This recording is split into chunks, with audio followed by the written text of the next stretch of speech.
Sijui kama unaamini story ya nyoka mkubwa kutoka kule nchini Kenya ambayo Wakenya wengi walikuwa wanamwabudu. Wakenya wengi waliamini kwamba yeye ni bahati nzuri. Waliamini kwamba yeye ni Mungu wa mvua na ni Mungu wa kuleta mazao mazuri kwenye mashamba na biashara zao. Omier, nyoka mkubwa ambaye alidominate na kuishi sehemu za Nyakach kule Kisumu kwa miaka nyingi, na Wakenya wengi waliamini kwamba ni goddess ambaye ameweza kurudi kwa sababu ya kuweza kuwaletea bahati nzuri. So huyu ni nyoka ama ni story ya nyoka mkubwa ambaye anaitwa Omier kutoka kule nchini Kenya.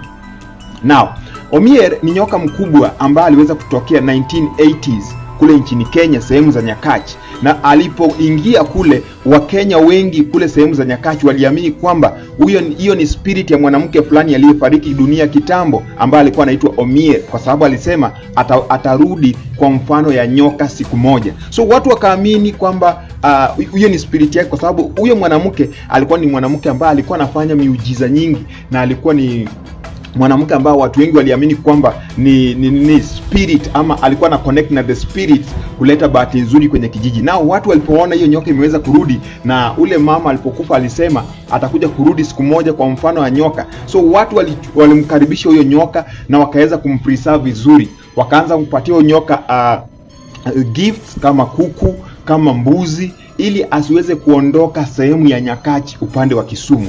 Na watu wengi walifurahia zaidi kwa sababu waliamini kwamba nyoka huyo anaenda kuwaletea bahati nzuri, anaenda kuwaletea mazao, mvua na a lot of luck kwenye kijiji yao. Now, watu wengi waliposikia hivyo walitravel dunia nzima kuja kuona huyo nyoka. Kwa kumuona tu hiyo kijiji iliweza kukua na mafanikio makubwa, kwa sababu walikuwa namuona na wanaacha some revenue back. Kama wazungu walikuwa wanakuja kuiona, pamoja na Wakenya pia wengine walikuwa naamini kwamba kwa kuiona tu na kuifanyia nyoka vizuri, walikuwa naamini kwamba bahati itakuwa upande wao na watafaidika kwenye maisha. Nao Wakenya wengi walitravel zaidi kukuja tu kumuona huyu nyoka ambaye anaitwa Omier.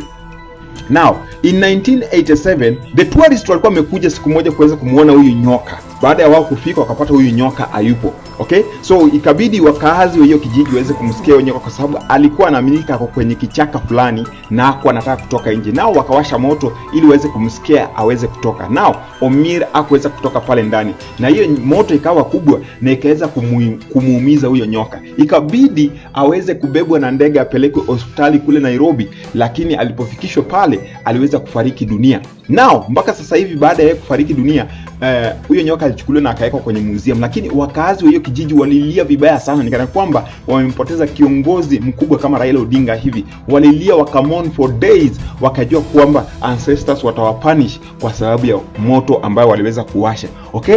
Nao mpaka sasa hivi ukienda kwenye museum ambayo iko Kisumu, nyoka huyu ameweza kuwekwa pale, na mpaka sasa hivi tourist wanaendanga kuweza kumtazama pale. Hata ukitaka kumtazama unaweza ukaenda ukamtazama. Alikuwa ni nyoka mkubwa zaidi, lakini hiyo sio point yangu. Point yangu ni kwamba nyoka, kumbuka, in the beginning kulianza na nyoka. Kuna nyoka fulani ambaye alienda to the Garden of Eden. Tunajua shetani alichukua the image of a snake, akaenda pale kuweza kuongea na Adam na Eve. Okay? So the main reason ya nyoka kuweza kwenda pale, alikuwa ameenda pale ili aweze kuseparate mankind na Mungu. Okay? Now alifanikiwa kuweza kumuongelesha Eve na akaambia Eve kwamba wewe Eve, okay, kula tunda. Okay, na Eve akamwambia hapana, tulikatazwa tusile hii tunda kwa sababu tukikula hii tunda tutakufa. Lakini shetani akamwambia Eve aje, hapana, Mwenyezi Mungu aliwakataza msikule hii tunda kwa sababu anajua mkikula hii tunda mtakuwa na kama yeye, mtakuwa na uwezo kama yeye.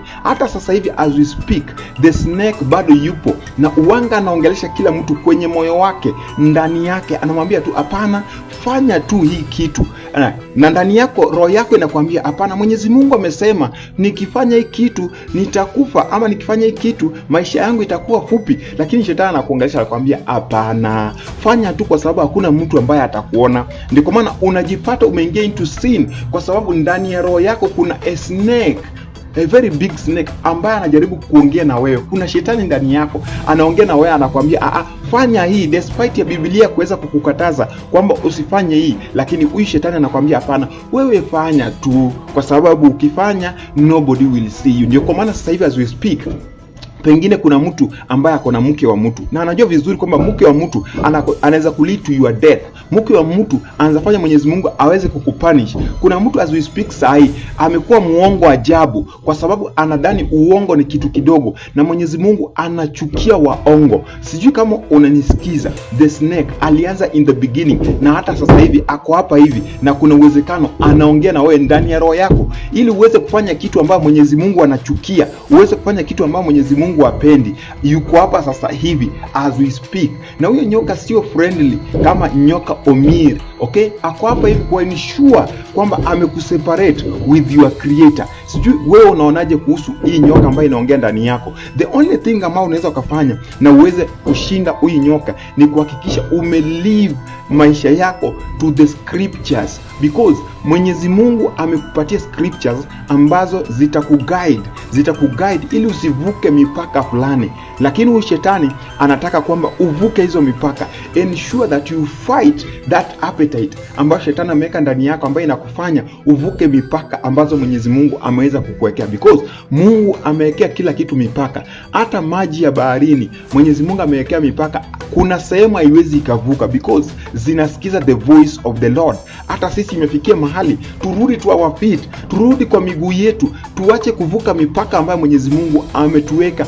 tusivuke. Mwenyezi Mungu akisema kwamba mke wa mtu ni mke wa mtu, usiende, tafadhali usivuke. Mwenyezi Mungu akisema kwamba tumheshimu na tumwabudu, tafadhali tusivuke sheria zake, bali tumheshimu na kumwabudu kama Mwenyezi Mungu. Mwenyezi Mungu akubariki kama umeweza kusikiza hii video. Till the next time, Jack Blue Africa toka Ema Moja TZ. Be blessed.